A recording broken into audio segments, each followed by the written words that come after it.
ಸಿಂಗ್ ಅವರು ನೀಡಿದಂಥ ಕೊಡುಗೆ ಅಪಾರ.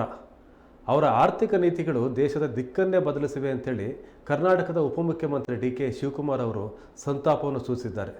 ಬೆಳಗಾವಿಯಲ್ಲಿ ನಡೆದಂಥ ಕಾಂಗ್ರೆಸ್ ಅಧಿವೇಶನ ಆ ವೇದಿಕೆಯಲ್ಲಿಯೇ ಸಂತಾಪ ಸಭೆ ಸಹ ಆಯೋಜನೆಯಾಗಿತ್ತು. ಅದೇ ಸಂದರ್ಭದಲ್ಲಿ ಡಿ.ಕೆ. ಶಿವಕುಮಾರ್ ಅವರು ಮಾತನಾಡಿದ್ದಾರೆ. ಪ್ರಧಾನಿ ನರೇಂದ್ರ ಮೋದಿ ಅವರನ್ನು ನೆನೆಸ್ಕೊಂಡಿದ್ದಾರೆ. ಅವರು ಮಾಡಿದಂಥ ಯೋಜನೆಗಳು ನರೇಗಾ ಯೋಜನೆ ಇರ್ಬೋದು, ಉದ್ಯೋಗ ಖಾತ್ರಿ ಯೋಜನೆ, RTI ಇತ್ಯಾದಿ ಯೋಜನೆಗಳ ಬಗ್ಗೆ ಡಿ.ಕೆ. ಶಿವಕುಮಾರ್ ಅವರು ಸ್ಮರಿಸಿದ್ದಾರೆ. ಅವರ ಕೊಡುಗೆಗಳನ್ನು ಸ್ಮರಿಸಿದ್ದಾರೆ.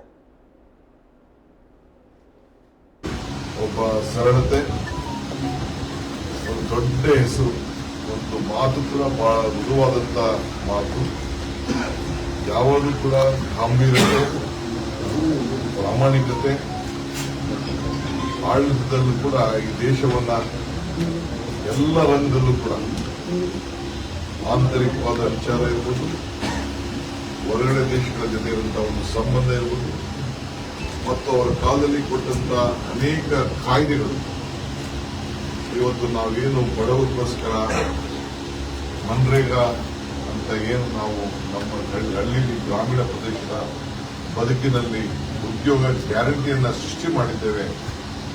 ಒಬ್ಬ ಆರ್ಥಿಕ ತಜ್ಞ ಬಡವರ ಬದುಕಿನ ಬಗ್ಗೆ ಒಂದು ರೂಪವನ್ನು ಕಲ್ಪಿಸಿಕೊಂಡ ಒಬ್ಬ ಹಿರಿಯ ನಮ್ಮ ನಾಯಕರು. ಜೊತೆಗೆ right to education, right to information. ಇದಕ್ಕಿಂತ ಇನ್ಯಾರು ಈ ದೇಶಕ್ಕೆ ಇಂಥ ಕಾಯ್ದೆಗಳನ್ನು ಕೊಟ್ಟು ಆಹಾರ ಭದ್ರತೆ ಕಾಯ್ದೆ, ಇದನ್ನೆಲ್ಲ ಕೂಡ ಅವರ ವಿಚಾರ ನಾವೇನಾದ್ರು ಮಾತಾಡ್ಕೊಂಡು ಹೋದ್ರೆ ಎಷ್ಟು ಗಂಟೆಗಳು ಬೇಕಾದ್ರೂ ಚರ್ಚೆ ಮಾಡಲಿಕ್ಕೆ ಅವಕಾಶ ಇದೆ. ಎಲ್ಲ ವರ್ಗದ ಜನರಿಗೆ ಇವತ್ತು ರೈತರಿಂದ ಹಿಡಿದು ರೈತರಿಗೆ ಸಾಲ ಮನ್ನಾ ಮಾಡಿದಂತ ಒಂದು ದೊಡ್ಡ ಇತಿಹಾಸ ಸೃಷ್ಟಿ ಮಾಡಿ ಅದು ನ್ಯಾಷನಲೈಸ್ ಬ್ಯಾಂಕ್ ಆಗಿದೆ.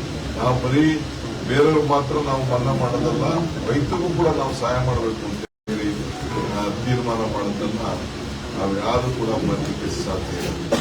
ವಿಶೇಷವಾಗಿ ನಗರಗಳಿಗೂ ಕೂಡ ಜವಾಹರ್ಲಾಲ್ ನೆಹರು ಅವರ ಹೆಸರಲ್ಲಿ ನರಂ ಅಂತ ಹೇಳಿ ಒಂದು ಕಾರ್ಯಕ್ರಮವನ್ನೇ ರೂಪಿಸಿ ಬೆಂಗಳೂರು ನಮ್ಮ ರಾಜ್ಯಕ್ಕೆ ನೀವು ಹೇಳೋದಾದ್ರೆ ಎಲೆಕ್ಟ್ರಾನಿಕ್ ಸಿಟಿಯಿಂದ ಫ್ಲೈಓವರ್, ನೆಲಮಂಗಲದಿಂದ ಫ್ಲೈಓವರ್, ಏರ್ಪೋರ್ಟ್ ಇಂದ ಫ್ಲೈಓವರ್, ನಮ್ಮ ಇದು ರೋಡ್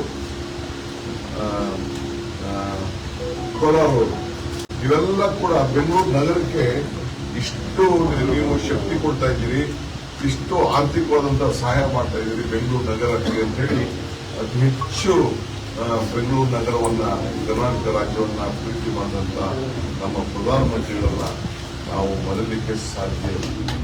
ಇವತ್ತು ನಾವು ಒಂದು ದೊಡ್ಡ ಐತಿಹಾಸಿಕವಾದಂತಹ ಸಭೆಯನ್ನ ಇಟ್ಟಿದ್ದು ತಾವೆಲ್ಲ ಗಮನಿಸಿದ್ರಿ. ಒಬ್ಬ ಎಕನಾಮಿಕ್ ಲಿಬರಲೈಸೇಷನ್, ಇನ್ಫ್ರಾಸ್ಟ್ರಕ್ಚರ್ ಪ್ರಾಜೆಕ್ಟ್ಸ್ ಏನೆಲ್ಲ ಈ ಗಂಟೆ ಮಾತಾಡ್ಬೋದು. ನಾವು ಅದನ್ನ ಬೇರೆ ಸಂದರ್ಭದಲ್ಲಿ ನಾವು ಮಾತಾಡ್ತೇವೆ. ಇವತ್ತು ನಾವು Congress extended work committee Mahatma ಗಾಂಧೀಜಿಯವರು ಕಾಂಗ್ರೆಸ್ನ ನಾಯಕತ್ವ ವಹಿಸಿದ ಬಗ್ಗೆ ನಾವೆಲ್ಲ ಸ್ಮರಿಸಿಕೊಂಡು ಮಲ್ಲಿಕಾರ್ಜುನ್ ಖರ್ಗೆ ಅವರ ಅಧ್ಯಕ್ಷತೆಯಲ್ಲಿ ಇವತ್ತು ನಾವೆಲ್ಲ ಸಭೆ ಮಾಡಿದ್ದು. ಆ ಸಭೆಯ ನಿರ್ಣಯಗಳನ್ನ ಈಗಾಗಲೇ ನಿಮಗೆಲ್ಲ ನಾವು ತಿಳಿಸಿದ್ದೇವೆ. ಆದರೆ ಇಂಥ ಒಂದು ತೊಂದರೆ ಆದ ದೃಷ್ಟಿಯಿಂದ ನಾಳೆ ಏನು ನಾವು ಇಟ್ಕೊಂಡಿದ್ದಂತ ಜೈ ಬಾಪು, ಜೈ ಭೀಮ್, ಜೈ ಸಂವಿಧಾನದ ಏನು ಬೃಹತ್ ಸಮಾವೇಶ ಏನು ನಾವು ಇಟ್ಕೊಂಡಿದ್ದೇವೆ ಅದನ್ನ ನಾವು ಸದ್ಯಕ್ಕೆ ರದ್ದು ಮಾಡಿದ್ದೇವೆ.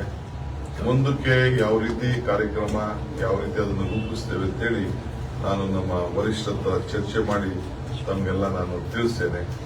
ಈಗ ನಾನು ಎಲ್ಲ ನಮ್ಮ ನಾಯಕರುಗಳಿಗೆ